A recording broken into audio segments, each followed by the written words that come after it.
까칠까칠한 질문이어서 거북살스러울지 모르시겠지만 시민들을 대신해서 질문을 드리겠습니다. 박원순 후보의 재산 문제를 여쭤보겠습니다. 서울시 예산이 한 해 21조 원에 달하고 따라서 이 재정 개념이 굉장히 중요한 자리입니다. 박 후보께서는 3년 연속 마이너스 재산을 신고하셨고 채무액이 총 7억 9,403만 원, 거의 8억 원에 가까운 채무를 갖고 계시다고 하셨는데요. 포스코에서 2004년 3월부터 2009년 2월까지 5년간 사회이사직을 수행하시면서 3억 5천만 원의 급여를 받으셨고, 풀무원에서는 2003년 3월부터 2011년 9월까지 8년 6개월 동안 사회이사직을 수행하시면서 2억 원의 급여를 받으셨습니다. 시장 연봉도 1억 원이 훨씬 넘는 걸로 알고 있는데 빚이 이렇게 많은 이유를 설명을 해주시고요. 그 빚이 많은데도 시장 선거 보조금 선관위에서 9,700만 원 돌려받으셨을 때 바로 기부를 하셨습니다. 월급쟁이들이 한 달에 200만 원씩 꼬박꼬박 저축을 하면 약 40년 걸리는 액수인데 이렇게 많은 빚을 어떻게 갚을 생각이신지, 또 채무 상환 계획이 있으신지 말씀을 좀 해주십시오. 이렇게 선관위 지난번 선거에서 남은 돈을 기부한 것은 선관위의 그 법령에 따른 것입니다. 아니면 이제 국고로 들어가야 되는 것이기 때문에 제가 개인적으로 가질 수 없기 때문에 기부했다는 말씀을 드리고요. 그 다음에 포스코나 풀몬에 제가 사회이사를 했습니다. 저는 정말 기업을 배울 수 있는 좋은 기회였는데요. 아무튼 이때 받은 모든 그 급여는 아름다운 재단이라든지 희망역소라든지 이런 단체에 전부 기부했다는 말씀을 드립니다. 왜냐하면 저는 거기서 제가 제 스스로 제 가정경제를 위해서 받아야 될 돈은 아니다 이렇게 생각을 했었고요. 특히 그 당시 스톡옵션까지 주겠다는 것을 저는 거절했습니다. 왜냐하면 그것은 정당하게 제가 받는 것이 아니라고 생각했기 때문에요. 그리고 가난해서 죄송한데요. 사실 제가 관계했던 모든 단체는 부자입니다. 제가 관계했던 단체는 거의 4억이 있습니다. 저는 제 개인 가정을 돌보기 전에 먼저 공공의 이익과 이런 그 제가 몸담고 있는 단체를 고민했다는 말씀 드리고요.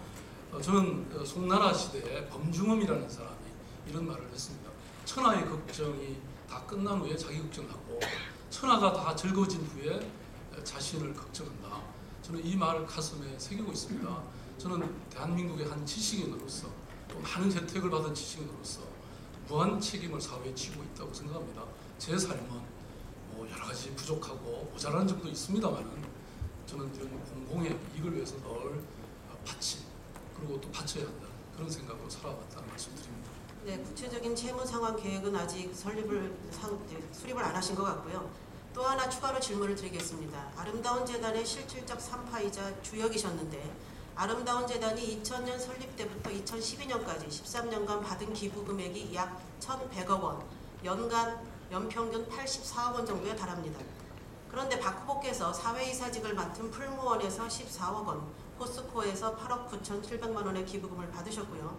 또 본인이 2007년 9월부터 2009년 9월까지 사회공헌위원으로 일했던 현대차 그룹 및 현대모비스로부터 12억 4,200만 원의 기부금을 받았습니다. 감시와 견제를 앞세워서 기부를 강요한 이중적 행태 또는 사회이사로서 기부를 받는 것은 이해상충의 소지가 있지 않느냐 이런 지적이 있습니다. 이에 대해서 말씀해 주십시오. 네, 그런 측면이 있습니다만 또 동시에 그 돈을 그냥 사실 그쪽에서 줬다고는 생각지 않습니다. 사실 기업적으로는 또 정말 좋은 사회 공헌의 파트너를 만난다는 것이 정말 힘듭니다. 방금 지적하셨지만 그 수치 외에 또 수많은 이 돈들을 많은 기업이나 개인 그 개미 기부자들로부터 받지 않았습니까? 저는 우리 한국의 기부 문화는 아름다운 재단 전과 후로 나뉠 수 있다. 이렇게 많은 분들이 평가하고 있습니다. 사실 지금은 어느 직장인, 어느 연예인 기부하지 않는 사람이 없지 않습니까? 아름다운 재단이 창립될 때만 해도 그런 일이 없었죠. 저는 기업이 한 번 주는 거는 줄 수 있지만 만약에 그 기업의 보탬이 안 되는데 지속적으로 그렇게 줄 수가 있겠습니까? 그걸 좀 이해해 주시면 좋을 것 같고요. 그 다음에 아까 채무 상환 계획. 사실 서울시장으로서는 지금 뭐 나오는 월급이 딱 있지 않습니까? 그래서 채무를 갚기가 사실은 쉽지는 않은데요. 문제는 제가 서울시장이 되기 전에 저는 강연이라든지 뭐 이런 것으로도 상당한 사실 수입이 있었습니다. 그래서 시장 끝나고 개인으로 돌아가면 조금 더 저는 이 채무를 상환하는데 노력할 것입니다. 감사합니다.